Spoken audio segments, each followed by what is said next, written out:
nag-umpisa na kahapon, Marso 25, ang formal nga hearing sa impeachment case batok kay Vice President Sara Duterte sa House Committee on Justice. Apisar, wala nagtambong ang Vice Presidente, ginpadayon sang komitiba ang presentasyon sang ebidensya kag testimonya gikan sa mga complainant.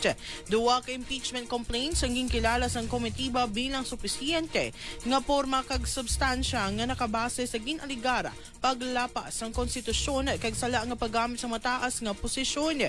Madumduman nga nagpadala sang opisyal nga sabat si Vice President Duterte pinaagi sa iyang legal team nga naghingyo nga ibasura ang kaso bangod hindi ini impeachable case.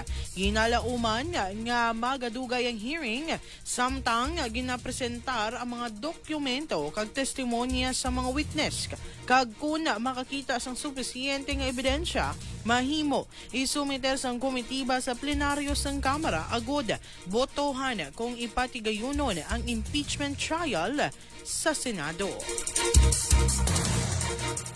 Samtang bangod sa report nga yara na lamang sang 25 kaadlaw ang maiguan sa supply sang liquefied petroleum gas o LPG sa pungsod, mas